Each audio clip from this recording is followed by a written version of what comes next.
So I hear we're going to space. All right, all right, all right.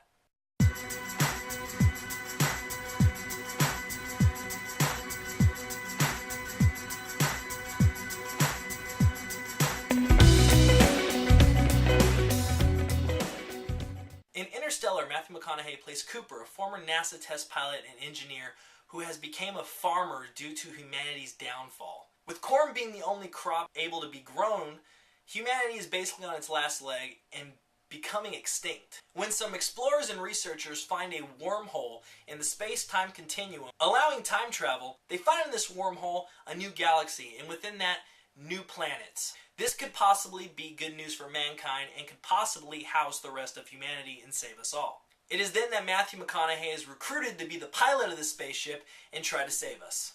Therefore, alright, alright, alright. Now, Christopher Nolan has yet to direct a movie that disappointed me. I mean, you go back to Memento and Insomnia, to the Dark Knight trilogy, Inception, and now Interstellar. This movie was definitely a mind bender, and it made me think so much. Now, I like thinking movies, and I'll be the first to say that when it comes to space-time and traveling, continuums and galaxies, and I kind of get lost. Like, in the back here, I can't really process a lot of it. I mean, the furthest galaxy and different dimension I traveled to was the Twilight Zone. So, now with this movie, you definitely need to be in the mood to think. If you're not in the mood to sit down in front of the big screen with your tub of popcorn and your soda pop, and you're not ready to really take a mental adventure, I would suggest maybe going to see something totally different. And it uses all of this. Not just, like, the front or the back part. Like, all of it.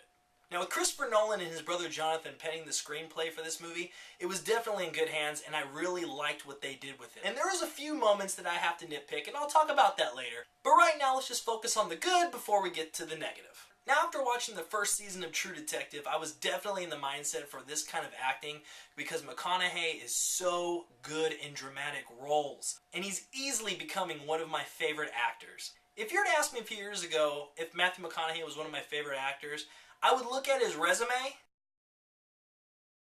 and I might say, no, hell no. But if you were to ask me yesterday if Matthew McConaughey was becoming one of my favorite actors, I would look at his resume and think, hell yes. I mean, looking back to his other movies, they weren't the greatest. They were good, they were entertaining, but they weren't the greatest. And it made me kind of yearn for his other movies. While not up top and on par as his recent performances, even go as far back as Two for the Money with Al Pacino. I think that was such an underrated movie and such a good performance from McConaughey. Actually, I have to find that. I might have to watch that again soon. That's due for a rewatch. With football season here, that's definitely a rewatch movie. Now, the next actor I want to talk about in this movie is young actress Mackenzie Foy. She is an up-and-comer, and she plays Matthew McConaughey's daughter, Murphy, in the movie. And this girl is definitely on par with McConaughey's acting. There's a scene in the beginning-ish where McConaughey is getting ready to leave to go on his space trip, and he has to say goodbye to his family. Those two in that particular scene easily made this scene one of the best in the entire movie. Well, I didn't, get brought to tears. It was definitely a moving scene. Now, Christopher Nolan's going to bring back one of his go-to actors, Michael Caine. This guy's been in The Prestige, he's been in the Dark Knight trilogy, he's been in Inception, and he's back in Interstellar. I mean, I'm not complaining. Who's going to complain about Michael Caine? I'm not going to complain about Michael Caine. The guy's awesome. He also brings back Anne Hathaway from The Dark Knight Rises. Anne Hathaway, she's good. And I like Anne Hathaway to a certain extent, and she's done a great job in some movies. She's not the best in this movie. I think if they wrote her character a little differently, it may have been a better movie to me. She didn't bring down the movie a lot. Her character didn't click with me like some of the other characters did, and I kind of wish they would have beefed her character up a little bit in order to fix that. Some of her scenes she had didn't really have that emotional punch that McConaughey and some of the other characters had. Now, another actor in the movie I want to talk about is Casey Affleck. And Casey Affleck is such a great actor to me. I was expecting so many good things from Casey Affleck in this movie. Unfortunately, he wasn't in there all that much. He plays the adult version of Matthew McConaughey's son, and there was a scene earlier where it shows Affleck for the first time, and I thought, wow, okay, this is where Affleck mode kicks in. It's going to be awesome.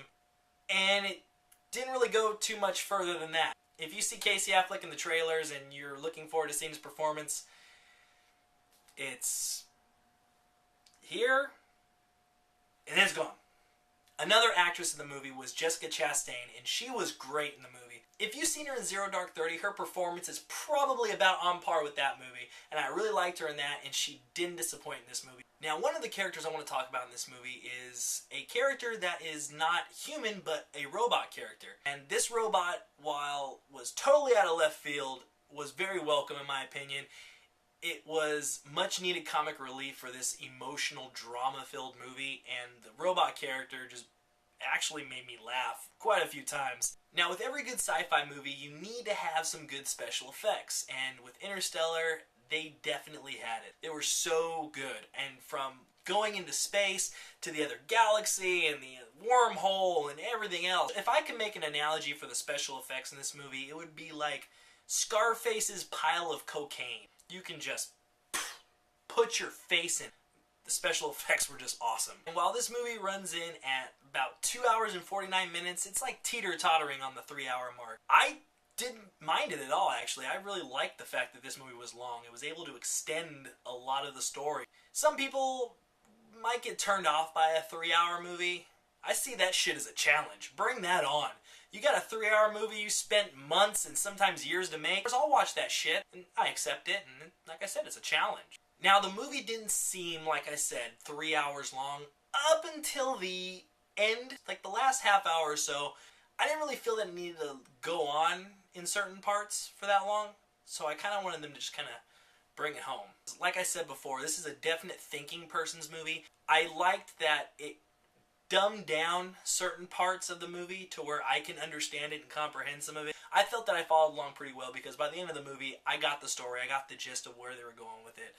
I didn't need to have a PhD in rocket science, so that worked out for me.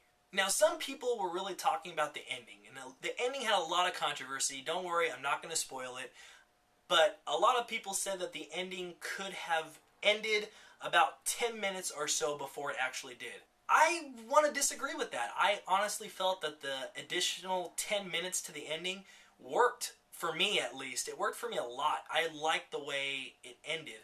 Because with Inception, I like the ambiguity to some endings. Some endings I feel really work with the ambiguous note it leaves on. Interstellar, I am glad that they fleshed out the story and they just went with it and explained everything to us.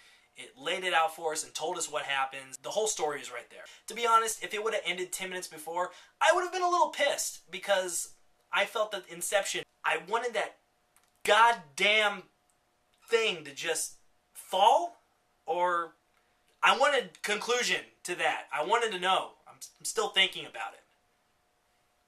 Is he dreaming or not? What the hell? Now, with a 3-hour movie, I know it's kind of difficult to flesh out every character, even in a 3-hour movie, but there were certain characters in the movie I felt could have actually benefited from more depth, more development, and they just didn't go with it. The 3 main characters in the movie you get the most out of, development-wise, is McConaughey's Cooper, Jessica Chastain's Murphy, and Anne Hathaway's character. And it really just disconnects you from all the other characters in the movie because you want to feel the same depth that you do for these characters, and you don't.